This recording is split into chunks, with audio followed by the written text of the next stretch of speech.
ব্যক্তিগত রাগ মেটাতে মাদ্রাসার 2 ছাত্রকে পিটিয়ে গুরুতর আহত করার অভিযোগ উঠেছে শিক্ষক ইব্রাহিমের বিরুদ্ধে।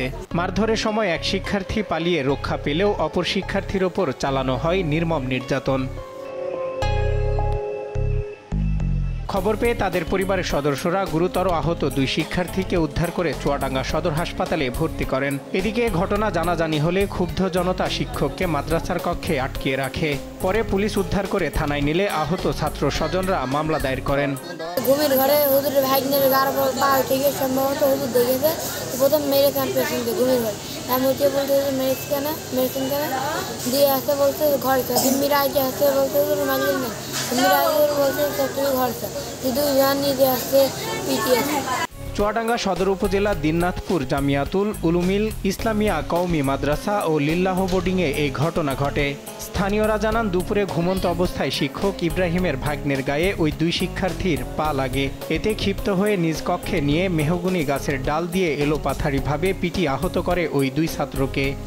ভূমি থেকে হুজুরের ভাগ্নের গায়ের পরে নাকি রাব্বির পা পড়েছে, পা পড়াতে হুজুর দেখেছে। দেখার পরে হুজুরের ঘুমের ঘরে ওদের নিয়ে যেয়ে ভিতরে নিয়ে মারধর করেছে। মারধরের পরে মিরাজ গিয়েছে, মিরাজে বলছে যে হুজুর মারছেন কেন, কি হয়েছে? বলছে কি হয়েছে তুই দেখিস নি, এই কথা বললে ওই ছেলেকে বসতে করে মেরেছে, আমার ভাই মনের মতো মেরেছে। মাদ্রাসার 2 ছাত্রকে শিক্ষকের রুমে আটকিয়ে মারধরের ঘটনায় এখনও আতঙ্ক কাটেনি অন্যান্য ছাত্রদের মাঝে। অন্যদিকে এমন ঘটনার নিন্দা জানিয়ে শিক্ষকের কঠোর শাস্তির দাবি জানান স্থানীয়রা।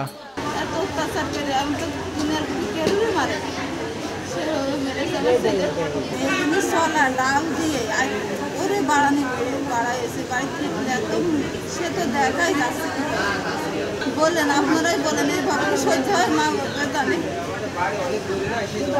এর বিচার চাই। এদিকে অভিযোগ সাপেক্ষে পরবর্তী আইনানুগ ব্যবস্থা গ্রহণের কথা জানালেন পুলিশের এই কর্মকর্তা।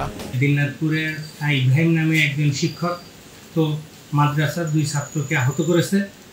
এই সংবাদ পাওয়ার সাথে সাথে আমি উক্ত বিট অফিসারকে ঘটনাস্থলে প্রেরণ করি এবং সে ঘটনার বিস্তারিত জানে এবং এলাকাবাসী সহ আপনার ওই মাদ্রাসা কর্তৃপক্ষ অভিযুক্ত শিক্ষককে ধৃত করে ওখানে একটা মবের সৃষ্টি করে। পরে আমাদের অফিসার উক্ত শিক্ষককে নিরাপত্তায় নিয়ে এসে আমাদের থানা হেফাজতে রাখে। ভুক্তভোগী ছাত্রর বাবা বাদী হয়ে থানায় একটি অভিযোগ দায়ের করছে। আমরা মামলার রুজুর প্রক্রিয়া চলমান রয়েছে। আদরের সন্তানদের পড়াশোনার জন্য নিশ্চিন্তায় মাদ্রাসায় রেখে আসেন অভিভাবকরা।